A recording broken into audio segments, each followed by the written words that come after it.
What if I told you the Boston Bruins' most dangerous weapon wasn't a top draft pick, wasn't projected to be a superstar, and wasn't expected to carry the franchise on his shoulders? In 2014, the Bruins used the 25th overall pick to draft a skinny kid from Czechia, and that pick completely changed the future of the team. That kid was David Pastrňák. Fast forward to today, and he's not only the best player on the Bruins, but one of the top right wings in the entire NHL. In this video, we're doing a deep dive into how David Pastrňák became Boston's franchise cornerstone, from his draft story to his early years in Providence to skating on the legendary perfection line with Patrice Bergeron, still hate the name, to becoming one of the most feared scorers in the league. We'll also look at his defensive game, how he stacks up against the rest of the NHL, and what we can expect from him next season. So buckle up, Bruins fans. I'm here to give you the latest info on your beloved Boston Bruins. If you've been liking my Bruins content, please leave me a like and subscribe. If you've already done so, thank you, and let's get into it. The 2014 NHL draft wasn't exactly a blockbuster moment for the Boston Bruins. Boston was coming off a strong season and wasn't picking near the top. At pick number 25, the expectations are usually modest. You're hoping for a reliable NHL contributor, maybe a second-line player if you're lucky, or if you're the Boston Bruins, you draft usually a fourth-line grinder. But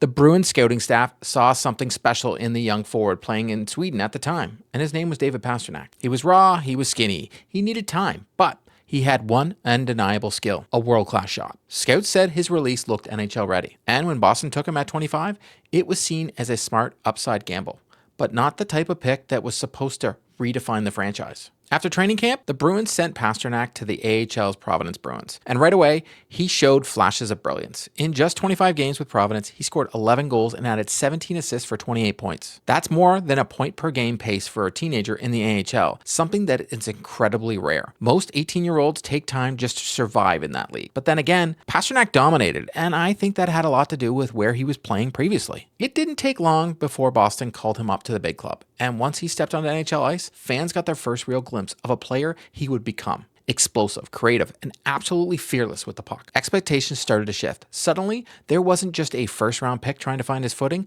there was a potential star in the making. Pastrňák's first few NHL seasons were about growth and flashes of what was coming. He wasn't yet the 50-goal scorer we know today, but you could see the skill developing. Quick release, high-end skating, creativity in tight spaces, and more than anything, tons of confidence. By his third season, he was starting to break out. In 2016-17, Pastrňák scored 34 goals and 70 points. Suddenly, he wasn't just a promising young winger. He was one of Boston's top offensive weapons. And here's the thing.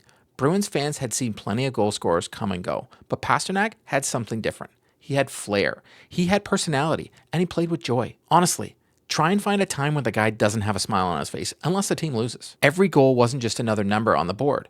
It was a show. Whether it was a one-timer from the circle or a slick deke in tight, you couldn't take your eyes off him when he was on the ice. By the late 2010s, it was clear Pastrňák wasn't just going to be a good player. He was on his way to becoming one of the best wingers in the NHL. If there's one stretch of Pastrňák's career that truly defined his evolution, it was his time on Boston's top line with Patrice Bergeron and Brad Marchand. The line everyone came to know as the perfection line. Or, honestly, please leave your comments below on a better name for this line. It's still to this day, that name just drives me insane. Think about it.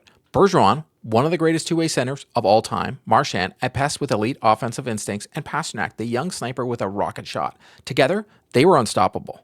And yet, for some reason, Twitter always wanted them to split up the line. It was probably the funniest thing I've ever seen. The amount of times they're like, you need to take him off that line. You need to take him off that line. Why do you want to have the most dominant line in the league broken up? I just never understood. At their peak, the line didn't just dominate Boston's games. They dominated the NHL. Advanced stats showed the tilting of the ice every single shift. Opponents couldn't handle the combination of Bergeron's brain, Marchand's edge, and Pastrňák's firepower. And here's the important part. Pastrňák wasn't just along for the ride. He was the finisher.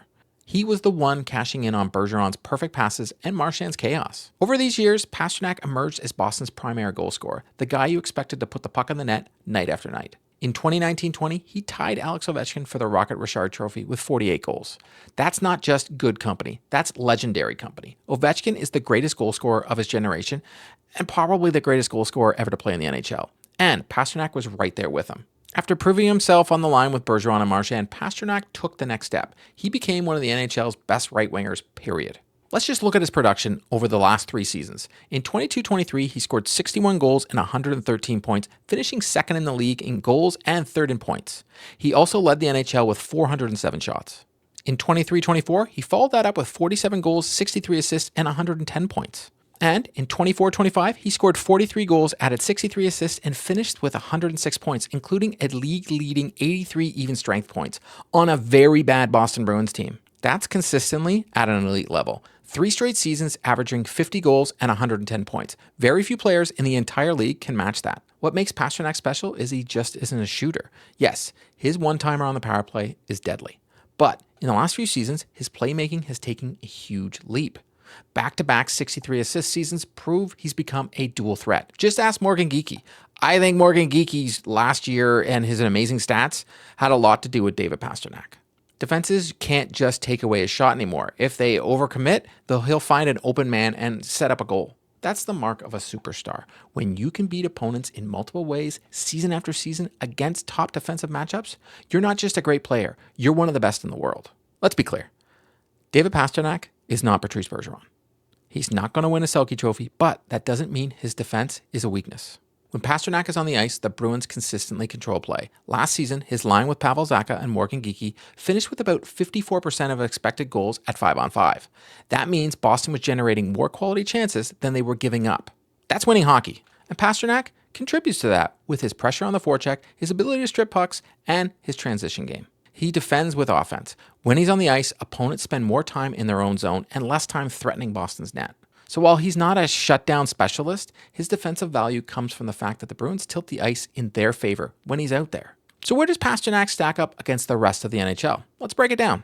Over the last 3 seasons combined, he's scored 151 goals and 329 points. That averages out to be 50 goals and 110 points per year.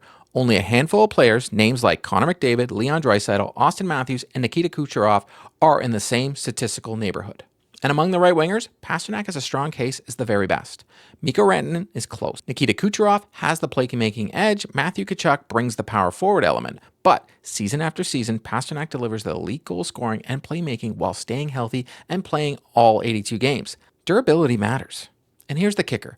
In 24-25, Pastrnak led the entire NHL in even strength points. Not just right wings, not just wingers, the entire league. That tells you everything you need to know about his ability to drive offense without relying on power plays. It also goes back to what I was talking about, how he tilts the ice the other way. And again, this was on a very bad Boston Bruins team.